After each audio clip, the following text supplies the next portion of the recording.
The hot tub hissed like a secret, and the air tasted of ozone and something else, expectation. If a single night can shift the axis of your life, this was the one that did it for me. My name is Liam Carter. I was 23 that summer, back at my family's coastal rental trying to figure out what to do with a freshly minted degree and half a mind. My father was on another business trip, and the house felt too big for one person. The villa had been rented out to a few friends of my dad's for the week. Among them was Claire Hart, 42, sharp, brilliantly composed, a longtime friend of my father's who'd agreed to house sit. She wasn't family. She was a stranger who smelled faintly of jasmine and old books and the kind of confidence I'd only seen in magazines. The evening the sky split with lightning, I was on the terrace nursing a cheap whiskey I'd found in the bar cabinet, watching the sea burn with reflected light. Steam rose from the hot tub like a low cloud and the whole world felt electrically charged. When Claire returned with two friends, Chloe and Maya, wrapped in plush robes and laughter that landed like a dare, the night snapped from quiet boredom into something alive. "Join us," Claire called, and there was no ask in it, only an invitation that felt like a challenge.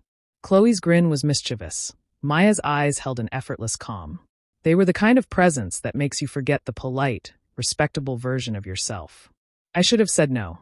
I should have stayed on the terrace and let the whiskey blunt whatever restlessness had been growing in me.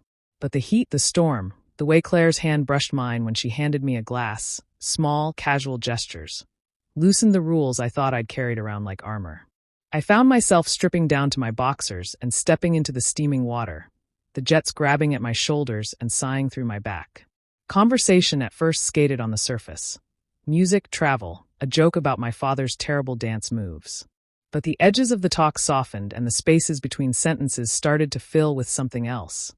Looks that lasted a heartbeat too long, a touch that stayed a second later than politeness required.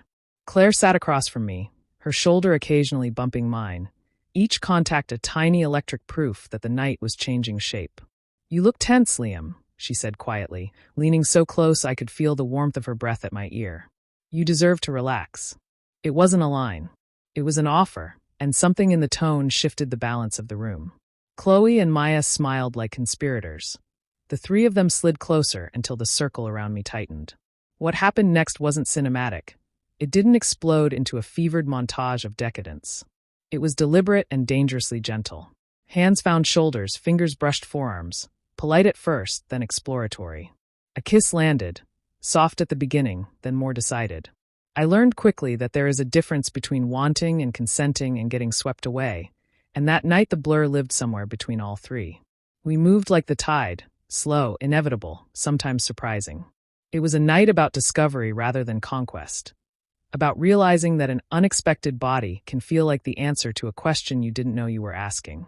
There were laughs between the moments, apologies when someone hesitated, a clear, unspoken respect for limits. That made everything feel less transgressive and more like two lives briefly rearranging themselves to make room for honest, human connection. When the rain finally came, it washed the terrace and the tub and those private moments almost clean. We sat there afterwards wrapped in towels, the thunder rolling like distant applause, trading small talk that had the weight of confessions tucked behind it. Claire gave me a look as she left for the house, one that made it clear this was not a single, meaningless thing.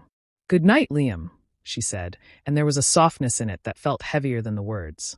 The morning came with sunlight and a hangover of consequences.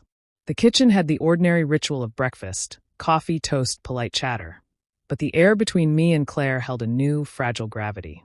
We met each other's eyes sometimes across the counter, a shared secret that wasn't cruel and wasn't casual. We had to choose what to do with what had happened.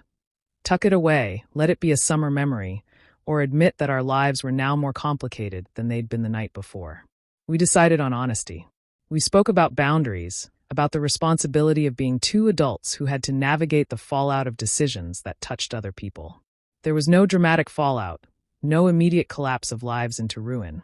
There was instead a careful negotiation, a promise to be clear, to be respectful, and to see what, if anything, could be built out of an unexpected intimacy.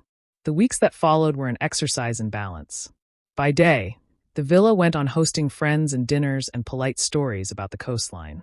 By night, Claire and I explored what closeness meant for us outside of the single electric night in the tub. Long conversations on the terrace, cooking together until our hands learned each other's rhythm. The small domestic intimacies that aren't glamorous but are honest. Chloe and Maya remained a warm, complicating presence. Sometimes collaborators in an evening of easy mischief. Sometimes a reminder that life rarely fits neat categories. What I learned is that adults make choices that ripple beyond the moment. Desire isn't an exoneration. It's a fact to be handled with care. Claire and I weren't villains in a melodrama. We were two people who found each other at a strange moment and tried, imperfectly, to do right by the people in their lives and honest by themselves. If this sounds like a neat ending, it isn't. It's messy and uncertain and very human. The hot tub night didn't erase who we were, but it opened a door, one I couldn't close. We stepped through it together, and now we're learning how to live in the room we found on the other side.